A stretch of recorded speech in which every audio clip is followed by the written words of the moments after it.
Hey there, this is Mike Shoemake with a little bit more information on how to take the English 1 EOC. A few tips and tricks for you. Uh, it's very important that you understand Part 1 is composition, Part 2 is textual analysis. Textual analysis is reading a selection and answering questions about the selection. Sort of what it's reading comprehension, basically. Do you comprehend or understand what you're reading? That's the second part. Composition is another word for grammar. So you're going to read student work and you're going to say, all right, can I make corrections? Can I find corrections in grammar? Now, composition makes up half the amount that textual analysis does. That means that as far as you're concerned, there are twice as many points to be gathered from reading comprehension as there are from grammar. Remember that. Also remember that you have 3 minutes per question, which is plenty of time. So let's delve a little bit deeper and take a look at textual analysis, and we're going to sort of dissect these questions a little bit. So you have something going for you. These questions are written by professionals, and those professionals are trained to write these questions in a very specific way. They're trained to write the questions so that the answers have one sort of stupid answer, one stupid option. There's one stupid option. That doesn't make any sense.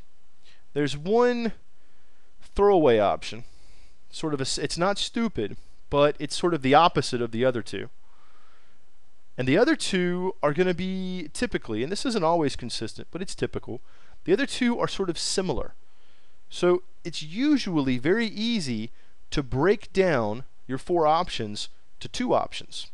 So your first tip is process of elimination. Process of elimination, process of elimination. You've got to understand how that works. So let's take a look at number 1 here in front of you. Which statement best expresses the author's main point? Well, we haven't read it yet. So right now all we're working with is our assumptions. So let's take a look at A, B, C, and D and see if we can find one that's opposite and one that's a stupid throwaway. So 1, communications technology is interfering with human contact. B, people are communicating less than they did in the past. C, the advances in communications technology are unnecessary. And D, people are forgetting how to communicate with others. All right, so it seems to me that seems pretty obvious that D, people are forgetting how to communicate with others. That's a little ridiculous. I feel like it's a little ridiculous. So let's get rid of this one. It's probably not that one. Now let's look at the other 3 and see if we can figure out if there's one more throwaway. Communications technology is interfering with human contact. I could see that is true. I really could. People are communicating less than they did in the past. That would be hard to measure. The advances in communication technology are unnecessary. That's ridiculous. It's not unnecessary. I think that's our second throwaway. Then we have these 2 are somewhat similar. This one, people are communicating less than they did in the past, is somewhat more difficult to measure.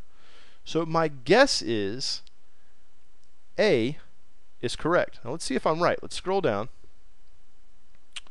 to my answers. A, just like that. I didn't read it.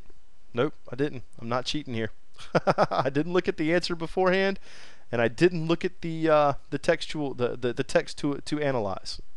Let's see if that's true for the next question. Let's look at number 3 over here.